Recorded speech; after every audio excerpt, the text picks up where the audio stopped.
అందుకే నమస్కారం. నేను మీ గణేష్ పూర్ణం. ఫ్రెండ్స్, మీరు ఎంతో కష్టపడి రూపాయి పోగేసి ఒక ప్లేస్లో స్థలం కొన్నారనుకోండి. అక్కడ ఇల్లు కట్టుకోవాలనే ఆశతో బ్యాంకులో రుణం తీసుకుని ఈఎంఐ పద్ధతిలో ఇల్లు కట్టుకున్నారనుకోండి. ఒక 10 ఏళ్ళు, 20 ఏళ్ళు, 30 ఏళ్ళు తర్వాత ఎవరో వచ్చి ఈ స్థలం మీది కాదు, ఈ ఇల్లు మీది కాదు, ఇది మాది అని చెప్పి వెంటనే అంటే ఉన్న పళంగా ఆ ఇంటిని కూల్చి మిమ్మల్ని రోడ్డున పడేశారనుకోండి. అప్పుడు మీ పరిస్థితి ఎలా ఉంటుందో ఒకసారి ఊహించుకోండి. ప్రస్తుతం విజయవాడలోని భవానీపురంలో జోజి నగర్లో ఉన్న 42 మంది కుటుంబాల పరిస్థితి ఇదే.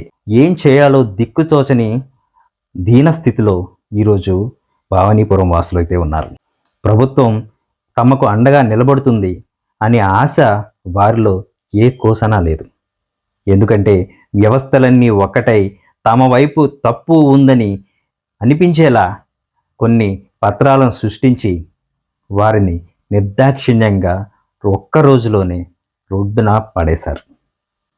దీని గురించి ఎవరికి చెప్పుకోవాలో తెలియక, ఎవరికి మొరపెట్టుకుంటే తమకు న్యాయం జరుగుతుందో అర్థం కాక దీనస్థితిలో ఈరోజు భవానీపురం వాసులు అల్లాడుతున్నారు.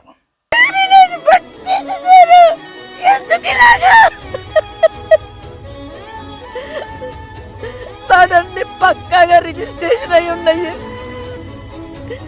ఇంత న్యాయంగా ఉన్నా కూడాను ఇంత దారుణంగా జరిగిందంటే, ఇంత అన్యాయం జరిగింది. మా పరిస్థితి ఏంటి? ఈ పరిస్థితిని, ఇలాంటి దుస్థితిని ఎందుకు తీసుకువచ్చారు అని ఒక్కసారి పరిశీలిస్తే, కేవలం నగరం నడుబొడ్డున ఉన్న దాదాపు 2 ఎకరాల స్థలం కోసం, ఆ స్థలంలో బహుళ అంతస్తుల భవనాన్ని నిర్మించాలనే ఒక ఆశతోటి కార్పొరేట్ సంస్థలు, వ్యాపారులతో కలిసి కొంతమంది పెద్ద మనుషులు ఈ పేదల ఇళ్లను కూల్చి 42 కుటుంబాలను రోడ్డున పడేశారని తెలిసింది. ఇది నిజంగా బాధాకరం.